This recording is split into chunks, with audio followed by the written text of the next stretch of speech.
नवनवीन व्हिडिओ पाहण्यासाठी व आमच्या सोबत राहण्यासाठी चॅनलला सबस्क्राइब करायला विसरू नका। तर बघा काय माहिती आहे, सर्वोच्च न्यायालयाच्या आदेशानुसार राज्यातील सर्व कार्यरत न्यायिक अधिकाऱ्यांच्या तसेच सेवानिवृत्त न्यायिक अधिकाऱ्यांना व त्यांच्या कुटुंबियांना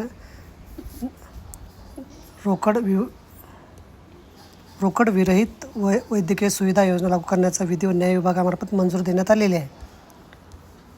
सदर निर्णयानुसार राज्यातील कार्यरत व सेवानिवृत्त न्यायिक अधिकारी त्यांच्या कुटुंबियांना रोकड विरहित वैद्यकीय सुविधा योजना लागू करण्यासंदर्भात त्यांच्या खालीलप्रमाणे असणार आहे।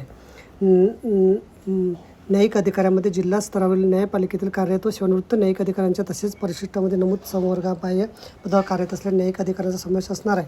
कुटुंब म्हणजे यथस्थिती शासकीय कर्मचाऱ्याबरोबर राहणारी त्यांची पत्नी किंवा राहणारा तिचा पती, शासकीय कर्मचाऱ्याबरोबर राहणारी व संपूर्ण त्यांच्यावर अवलंबून असणारी औरस मुले व सावत्र मुले याशिवाय या संज्ञेत शासकीय कर्मचाऱ्याबरोबर राहत असतील व समर्पणे त्यांच्यावर अवलंबून असतील त्यांच्या एवढील बहीण व अज्ञान भाऊ यांचा समावेश असणार आहे।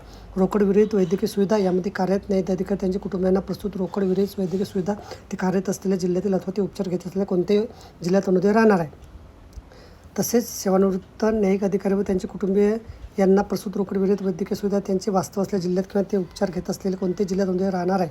तसेच न्यायिक अधिकारी व त्यांचे कुटुंबीय रुग्णालयात दाखल झाल्यानंतर रुग्णालयाने कोणती आगाऊ रक्कम घेता तात्काळ उपचार सुरू करण्याचे निर्देश देण्यात आले। तसेच समन्वय अधिकारी माहिती प्राप्त झाल्यानंतर संबंधित रुग्णालयात तातडीने क्रेडिट नोट जारी करण्यात येतील असं नमूद करण्यात आलं आहे। तर बघा अशा प्रकारे अत्यंत महत्त्वाची माहिती आपल्याला समजली असेल। व्हिडिओ सुद्धा आवडल्यास लाईक करा, शेअर करायला विसरू नका। धन्यवाद।